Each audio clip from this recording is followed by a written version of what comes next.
এত ভালোবাসাবাসী, এত ভালোবাসা আদান প্রদান করার সুযোগ ছিল না, এত ভালোবাসার উপকরণ ছিল না, এত গিফট আদান প্রদানের সুযোগ ছিল না, কিন্তু সম্পর্কগুলো কি আমাদের মতো ছিল না আর একটু স্ট্রং ছিল?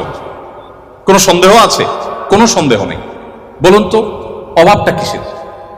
এখন তো অভাব নেই, টাকা পয়সা আছে, গিফট আছে, আপনি অনেক কিছু দিচ্ছেন, এত কিছুর পরও ঝগড়াঝাটি, সংসার ভেঙে দাম্পত্য জীবনগুলো সব শেষ হয়ে যাচ্ছে। আমাদের কিছু একটা হারিয়ে যাচ্ছে। আমার আগে ডাইরেক্টর মহোদয় বলছিলেন মূল্যবোধের কথা। এই মূল্যবোধ আমাদের থেকে হারিয়ে যাচ্ছে। এই মূল্যবোধ যত হারিয়ে যাবে, আমাদের ইস্পাত সভ্যতা, লোহার সভ্যতা, এটাতে আমরা এগিয়ে যাব, বাট আমরা পশুদেরকে হার মানানো এক সমাজ আমরা কিন্তু পাবো। সেদিকে কিন্তু আমরা আগাচ্ছি। গোটা সমাজকে আমরা বাঁচাতে না পারলেও নিজেদেরকে বাঁচাবার চেষ্টা করতে পারি। আমি সেজন্য আপনাদেরকে বলবো, আপনার তারুণ্যকে, আপনার যৌবনকে আপনি হেফাজত করুন। আল্লাহ সুবহানাহু ওয়া তাআলা কিয়ামতের ময়দানে 4টি নির্দিষ্ট প্রশ্ন করবেন। এই প্রশ্নগুলোর উত্তর দেওয়ার আগে কেউ 2 পা নাড়াতে পারবে না। নবী করিম সাল্লাল্লাহু আলাইহি ওয়াসাল্লাম বলেছেন, লা তাযুলু কদমা আবদিন ইয়াউমাল কিয়ামাতি হাত্তা ইউসআলা আন আরবা। 4টি প্রশ্নের উত্তর দেওয়া ছাড়া কোনো মানুষ তার পা নাড়াতে পারবে না। সেই 4টি প্রশ্নের একটা প্রশ্ন হলো ওয়া আন শাবাবিহি ফিমা আবলা। তোমার যৌবনকালটা তুমি কিভাবে কাটিয়েছো? দেখুন, আমাদের সমাজে যুবকরা নামাজ কালাম ধরলে বা একটু ধর্মকর্ম করলে বা একটু ভালো মানুষ সাজলে সমাজের মানুষ ওটাকে ভালোভাবে নেয় না, তাই না? যে যুবক মানুষ এত ভালো হতে যাবে কেন? আর এই বয়সে একটু আত্মু করবে না? ভালো হওয়ার বয়স হয়েছে এখনো, আমরা এইভাবে দেখি না জিনিসটাকে। আচ্ছা, আল্লাহ রাব্বুল আলামিন সেজন্য যৌবনে কি করেছেন আপনি সেটা আলাদা জানতে চাইবেন। আপনি দেখবেন অনেক মানুষ আছেন যৌবন বয়সের সমস্ত অপকর্ম করে বৃদ্ধ বয়সে তিনি হাজী সাহেব, গাজী সাহেব, দায়টাই রেখে বিরাট ভালো মানুষ সেজে গেছেন। আছেন আমাদের সমাজে। বরং ধারণাটাই এমন ভাবে বদ্ধমূল হয়ে গেছে যে যা খুশি তা করো, একটা বয়সে এসে ফেরেশতা সেজে যাও। সময় তো উপস্থিতি। এটি কোনো জীবন নয়, এটা কোনো আদর্শ নয়। আমাদেরকে আমাদের তরুণ সময়টাকে, তরুণ বয়সটাকে, আমাদের তারুণ্যকে আল্লাহর ইবাদতে, আল্লাহর দাসত্বে, আল্লাহর গোলামিতে কাটানোর চেষ্টা করতে হবে এবং আমাদেরকে নীতি এবং নৈতিকতা এবং মূল্যবোধ ধরে রাখার চেষ্টা করতে হবে। বলছিলাম ইসলামের কথা। ইসলাম দেখবেন সব জায়গায় আপনাকে কন্ট্রোল করতে শিখায়, সব জায়গায় আপনাকে নিয়ন্ত্রণ করতে শিখায়। ত্যাগ আগে, ভোগ পরে। যত উৎসব আছে, আপনি ইংরেজি নববর্ষ বলুন, এটা একটা উৎসব।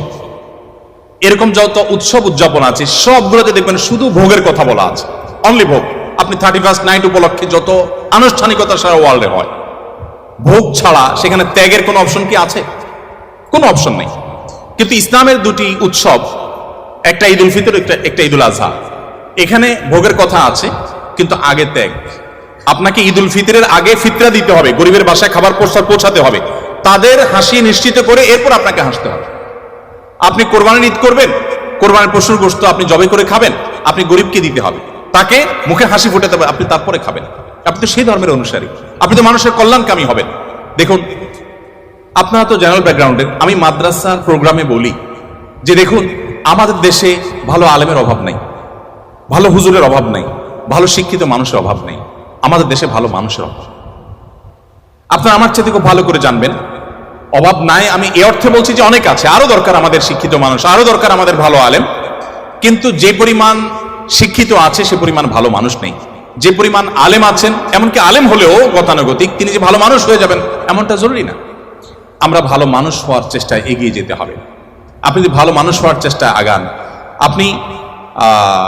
আপনি জেনারেল ব্যাকগ্রাউন্ডের হওয়ার পরও আপনার এই পড়াশোনাটাকে ইবাদতে আপনি রূপান্তর করতে পারেন। কিভাবে সেটা?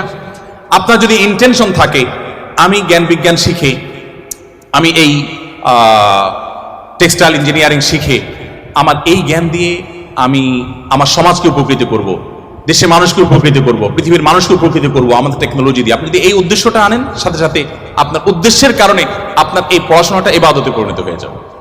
আর যদি আপনি বলেন যে আমি আমার অমুককে দেখিয়ে ছাড়বো, তমুককে দেখিয়ে ছাড়বো, এটা জাহির করে ছাড়বো, তাহলে সেক্ষেত্রে আপনি হয়তো দেখাতেও পারবেন না, আর আল্লাহর কাছে বিনিময় পাওয়ার প্রশ্ন ওঠে না।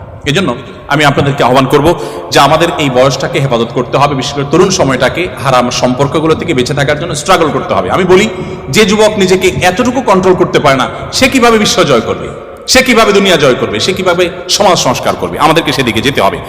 একজন মুসলমান হিসাবে আমি আপনাদের প্রতি